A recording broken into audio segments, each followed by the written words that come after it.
ഇനി നമുക്ക് അകത്തോട്ടൊന്ന് പോയിട്ട് നോക്കാം. ഇങ്ങോട്ടൊന്ന് വന്ന് നോക്കിയേ നിങ്ങൾ. നമ്മൾ കയറി വരുന്ന ലിവിങ് സ്പേസാണ് നിങ്ങളെ കാണുക. അത്യാവശ്യം നല്ല കിടിലം വീട്. അകത്തോട്ട് കയറി വരുമ്പോൾ നോക്കിയേ നടുമുറ്റമാണ് നിങ്ങളെ കാണുന്നത് കേട്ടോ. അതുപോലെ തന്നെ ആ കാണുന്നത് പൂജാമുറിയാണ്.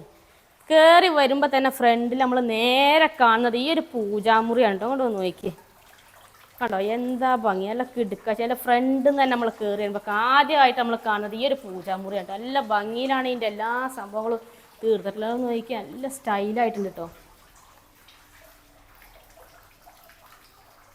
പിന്നെ അത് മാത്രമല്ല നമ്മളെ പൂജാമുറിൻ്റെ രണ്ട് സൈഡിലും ഈ ഒരു സൈഡിലും അതുപോലെ ഈ ഒരു സൈഡിലും രണ്ട് സൈഡിലും ഇൻഡോർ വാട്ടർഫാൾ എല്ലാം ചെയ്തിട്ടുണ്ട്. നോക്കിയാൽ എന്ത് ഭംഗിയാണെന്നറിയാം. നോക്കിയാൽ നല്ല ഫ്രഷ് വാട്ടർ. വീടിൻ്റെ മനോഹാരിത ഏറ്റവും കൂടുതൽ അകത്തോട്ട് കയറി വരുമ്പോഴാണ് നിങ്ങൾ കാണുന്നത് കേട്ടോ. ഇതാണ് ഇപ്പോൾ നമ്മൾ ഈ ഒരു ഹാളിൽ നമ്മളിങ്ങോട്ട് കയറി വരുമ്പോൾ ഉള്ള കാഴ്ചയാണ് ഇപ്പോൾ നിങ്ങൾ കണ്ടുകൊണ്ടിരിക്കുന്നത്. അതേപോലെ നമ്മൾ ഈ ഒരു നടുമുറ്റത്തോട് ചേർന്നിട്ടാണ് നമുക്ക് ഈ ഒരു ഭാഗത്ത് ഡൈനിങ് ഏരിയ എല്ലാം സെറ്റ് ചെയ്തിട്ടുണ്ട്. വീട്ടിൽ മൊത്തത്തിൽ വെളിച്ചമാണ് കേട്ടോ.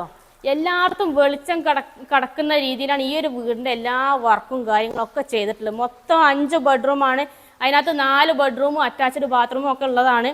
പിന്നെ ഇതാക്കണേ വീടിൻ്റെ മൊത്തത്തിലുള്ള അകത്തുനിന്നുള്ള വ്യൂ ആണ് കണ്ടുകൊണ്ടിരിക്കുന്നത്. നോക്കിക്കോളി എന്താ ഭംഗിയെന്നറിയോ.